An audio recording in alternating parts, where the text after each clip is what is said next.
Samahan niyo nga ako ngayong araw. Maglilinis nga tayo ng kwarto natin ngayon. Pero bagong lahat, ito nga pala si Madiscarding Room. Isa nga tayong OFW dito sa United Arab Emirates. 7 years na nga tayo dito. Grabe, ang bilis ng panahon. At sa 7 taon na nga yun, pangatlong company na nga natin to. Buti na nga lang yung mga company na papasukan ko may mga libreng accommodation. Sabi ko nga dati sa mga ina-applyan ko, kahit malayo, basta may accommodation, walang problema sa akin yun. Sa mga hindi nga nakakaalam dyan, dati nga tayo sa Al Ain. 5 years nga tayo doon. Nung nag-apply kasi ako sa company ko ngayon, dito lang may bakante sa Western Region Al Dhafra. Nung sinabi nga sa akin na dito ako ma-assign sa Western Region, tinanggap ko na nga basta may libreng accommodation at yung mahalaga may trabaho tayo. Sa una, medyo maninibago ka nga dahil yung lugar na to medyo tahimik. Yung lugar na nga to, hindi nga siya tulad ng Dubai, Abu Dhabi at saka Al Ain. Sobrang tahimik nga yung lugar na to dito, pero masasanay ka rin pag nandito ka na. At sa awa ng Diyos, nakaka 2 years na nga tayo dito sa Western Region. May mga kabayan pa nga tayo dito na hindi alam kung saan yung Western Region Al Dhafra. Part pa naman to ng Abu Dhabi kaso nga lang medyo may pagkamalayo itong lugar.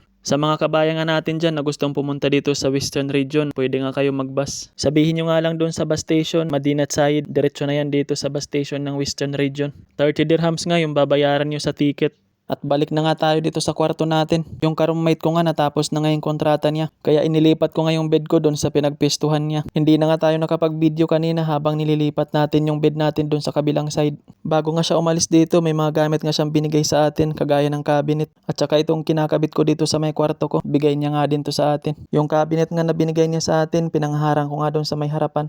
Para naman hindi tayo kitang-kita pag may mga pumapasok dito sa kwarto natin. Tamang diskarte nga lang para magkaroon ka ng privacy dito sa accommodation. Pati nga itong pinaka-table niya, binigay niya din sa atin. May paglalagyan na tayo ng mga documents natin. Pinunasan ko na nga lang dahil nga medyo maalikabok na rin. At dito nga sa pinagtanggalan natin ng bed, dito nga natin ilalagay yung mga supply ng patient. Bago nga natin ilipat yung mga supply dito, winalisan ko nga muna.